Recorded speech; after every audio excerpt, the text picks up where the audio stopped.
morning student. Today we will read about our constitution. This is 12th chapter.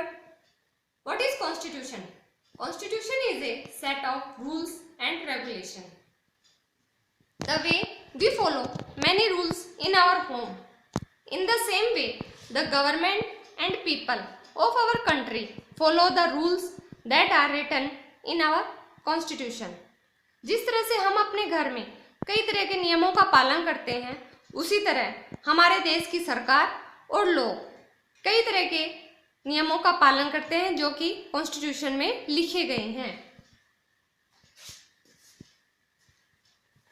These rules form the design of formation of government, fundamental rights and duties of the citizen. ये rule हमारे सरकार और हमारे देश के नागरिकों के लिए निर्धारित किए गए हैं। In the absence of these rules, administration system of the country will be failed and there will be the situation of anarchy and chaos in the society.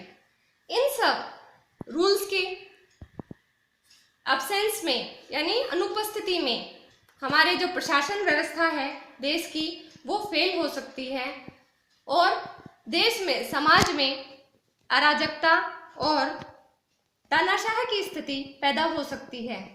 The set of such rules and regulation which direct the government and decides interpersonal relationship amongst the people is called constitution. Generally, constitution can be divided into two parts. First, written constitution and second, unwritten constitution.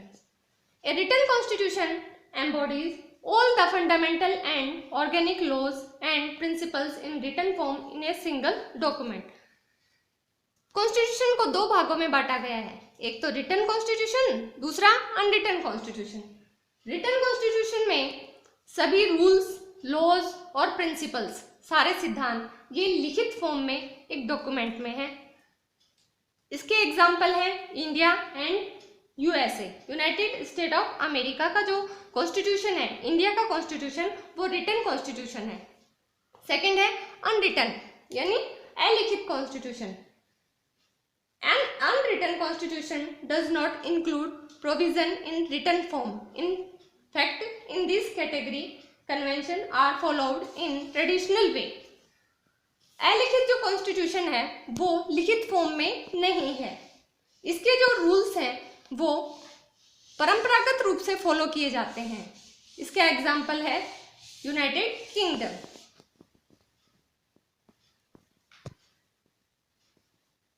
The first meeting of Constitution Assembly was held on 9 December 1946. In that, Dr. Sachidanand Sinha was chosen as first temporary chairman.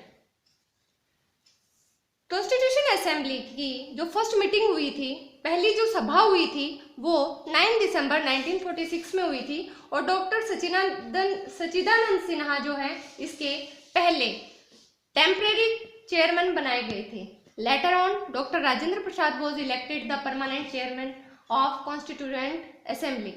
बाद में doctor Rajendra Prasad को इसके स्थायी chairman बनाए गए थे। On 13 December 1946, Pandit Jawaharlal Nehru introduced the objective resolution. 13 दिसंबर 1946 को पंडित जवाहरलाल नेहरू ने जो प्रस्तावना है वो इंट्रोड्यूस की थी, संविधान की प्रस्तावना को इंट्रोड्यूस किया था। The constitution assembly set up A drafting committee chair by doctor Bhimrao Ambedkar. Constitution assembly के जो ड्राफ्टिंग कमेटी के चेयरमैन थे, ड्राफ्टिंग कमेटी प्रारूप समिति के अध्यक्ष थे, वो डॉक्टर भीमराव अंबेडकर थे।